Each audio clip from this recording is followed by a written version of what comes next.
Welcome back. Power sharing and minority representation is to some extent on the political agenda. Yet, despite actually being a majority community in Sri Lanka, women's representation is not. This is because of factors like economic stability and cultural attitudes, which generally put men into more positions of power. This is especially the case when it comes to politics, where women barely factor into the equation.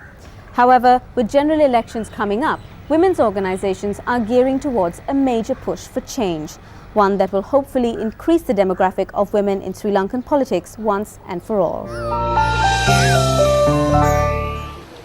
Chandrika Bandaranayake Kumaratunga is one of the better-known women in the history of Sri Lankan politics. Although it was her mother, Sirimava Bandaranayake, who became the world's first head of state in the 1970s, it is Chandrika Bandaranayake's recently concluded terms as the country's first woman executive president that people best remember. Unfortunately, she was able to make little impact in increasing the numbers of women in politics in Sri Lanka during her time in power, a situation that remains much the same today.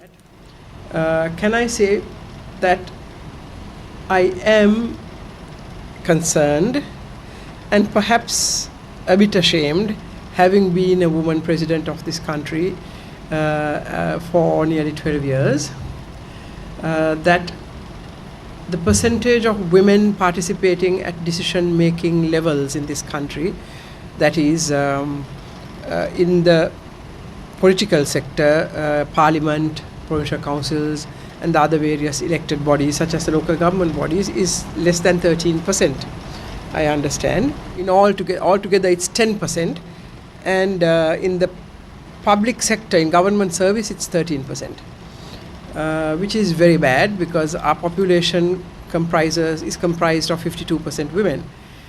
Addressing the participants of a meeting on women in development at the Mount Lavinia Hotel in Colombo, Madam Bandaranayake Kumaratunga acknowledged the situation of inadequate representation and highlighted some of the reasons for being unsuccessful in changing things. And the situation is not very happy when we look at the number of women participating at decision-making levels. I am not here to make excuses for this. But I must tell you, in addition to the various programs we implemented during my government or governments to better the lot of women, I did suggest and try hard to persuade our party first, our political party, to nominate 1/3 women candidates at every level. Provincial council, first we tried provincial councils and local government bodies at election time. Now, I could have insisted, but I didn't, simply because we had 2 wars to fight on 2 fronts. In fact, more than 2, 3, I would say. One was the war proper, the ethnic war. The other was the economic war, which we fought, and I'm proud to say we won most of the objectives we had set ourselves. Whether it is war or pressing social problems or the lack of qualified persons, there have always been reasons for why the numbers of women in politics and governance cannot be increased. It is to challenge this situation and address these concerns that this and several other interventions have been initiated by women's groups in the country. The organizers of this seminar, called Women in Development, drew attention to priority areas for action, identified by a core group of women who have been working on improving their knowledge and skills to enter the country's political arena. With one election behind us and another scheduled in the near future, the Women and Media Collective have begun to mobilize the community to raise the voice and profile of women by calling for greater inclusion in the political process. The primary call is for the introduction of a quota of 30% of the nominations in the upcoming elections. One is to increase nominations, clearly.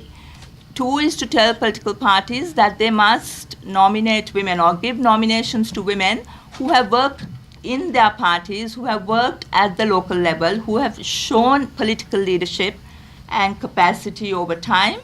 We would ask political parties to give those women preference. The third request is a request to all of us, I think, all voters, that if you want to change the political culture in this country, the violent, corrupt culture that we have at the moment, we think women coming in to decision-making positions will make a difference. Women occupy only 14 of the 225 seats in the Sri Lankan parliament, a mere 4.9%, and constitute only 1.6% of the country's ministers and deputy ministers. At the local level, in 2004, only 9 women were elected to the provincial council, just 1.2%.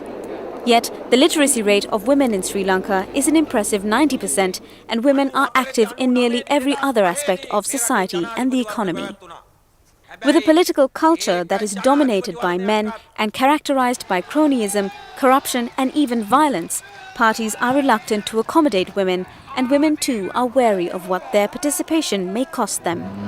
As a result, let alone the number of women who win in the elections, even the number of nominations of women is abysmally low. However, there are those who feel that it is time for Sri Lanka's entire political culture to change, and that women could be an instrumental part of that change. I know that during this time, when the political parties are choosing their nominations, they have one thing in their mind. Can this person stand up to the violence? Can this person have an army of gundas under them? Can this person spend a lot of money, millions and millions of money, which we know is not all white. And so under these considerations that the most important nominations are being made. And I really submit this very, very humble appeal to the whole country that because we are doing this, that we are perpetuating a violent and corrupt political system. Let's change it. We have to make a very honest and sincere decision to change this political culture.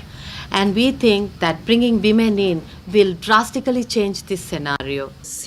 The trend amongst the few women politicians in Sri Lanka is that they have come into politics through either their husbands or fathers.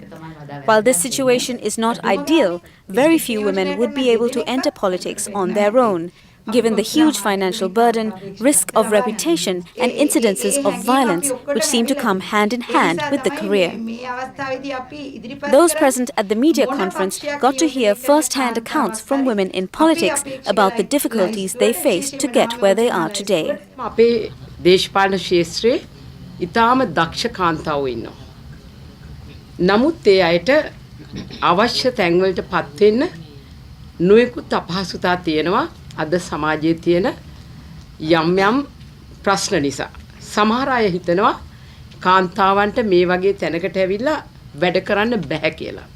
නමුත් මම හිතන්නේ මෙතන ඉන්න අයම පවා අපිට කොච්චර වැඩ කරන්න පුළුවන්ද කියන එක ඔප්පු කරලා තියෙනවා. කාන්තාවන්ට විශේෂයෙන්ම දේශපාලනය පිළිබඳව යම් අත්දැකීමක් පළපුරුද්දක් ලබාගෙන මේ ගමනේ මම හිතන්නේ යම්කිසි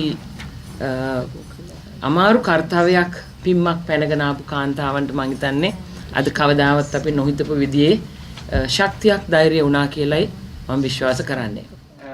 The Women in Media Collective, along with other women's organizations, are a part of an overall effort to change conservative attitudes and re-establish women as champions of democracy and good governance within the political processes of the country.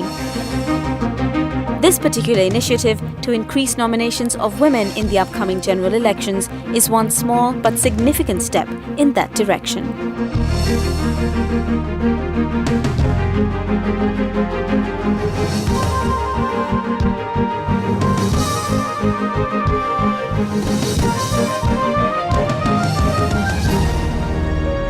දේශපාලන ආයතන තුල කාන්තාවන්ට කෝටාවක් ලබා දෙන්න